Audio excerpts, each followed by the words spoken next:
Contains many errors. Sige po, pakita po natin. Kasama po dyan, dahon ng banahaw. Wala naman pong dahon ng banahaw. Baka anahaw po yung tukoy. Yung word na sila, dapat po sina. Tapos yung walang awa, dapat nga may hyphen po yan. Tapos, Madam Chair, nakalagay din yung pugad daw ng kwago ay nakapatong sa sanga. Madam Chair, sabi ng mga eksperto, ang owl's nest hindi po ay nakapatong sa sanga. Nasa either butas po yan ng mga puno or nasa ilalim ng lupa. Next, Madam Chair, this book is not child-friendly as per writers kasi pag children's book, Madam Chair, hindi lang yung text yung mahalaga, pati yung visuals, Madam Chair. So, yung illustrations are not cohesive, para yung elements pinatong na sa background, tapos low value ito for illustrations kasi, Madam Chair, kahit nga yung pangalan ng illustrators ay maliit compared dun sa pangalan ng author. When in fact, for a children's book, magkasing bigat po ang papel ng illustrator tsaka ng author. Also, Madam Chair, sa content, nag-i-impose po siya na kung paano dapat umasta ang isang kaibigan, but Madam Chair, for children's books, dapat hindi siya nag-impose ng anumang bagay sa bata. It should be fun.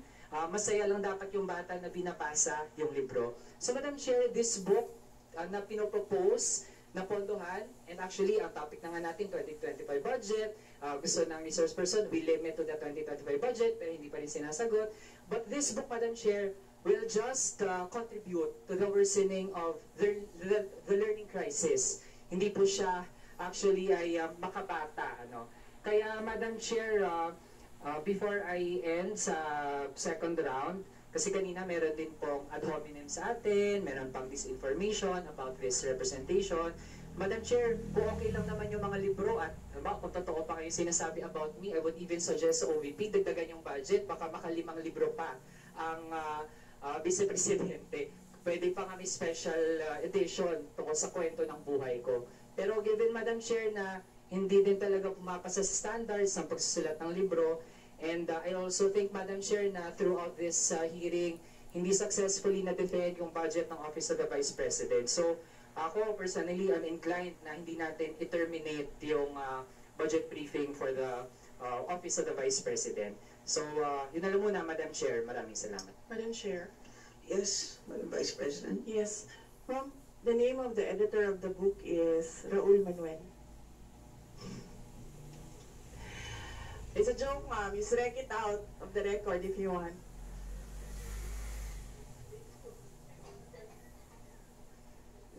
Next to interpolate is the Honorable Jefferson Ongon.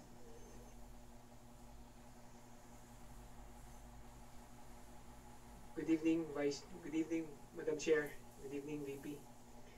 I take a strong exception doon sa sinabi ni VP kanina na nagkakabuhol-buhol na yung script.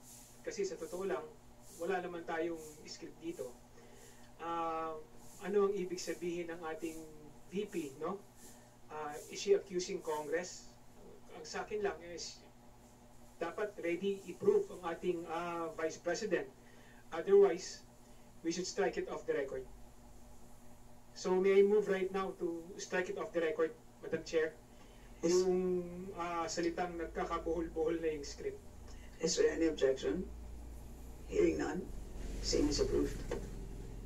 Second, Vice Chair, nakakalungkot kasi nandito tayo lahat para tayo malinawan kung ano talaga yung nangyari, lalong-lalo na sa budget ng Vice President pagdating sa confidential fund and yung budget niya ngayong 2025.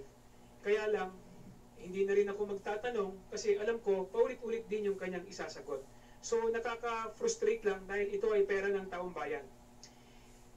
I would like to thank the Vice President for showing her true colors to the House and her lack of respect for check and balances and the separation of powers and accountability. We are a republic. We don't have a king or a queen. Now, Madam Chair, dahil hindi naman masagot ni VP Sara yung mga katanungan ng miyembro, may I move now to defer the hearing of the budget of the Office of the Vice President. I so move, Ms. Is there any objection? Hearing none, Same is approved. So the hearing or the briefing, the budget briefing, shall be rescheduled or shall continue on September 10 at 9 a.m.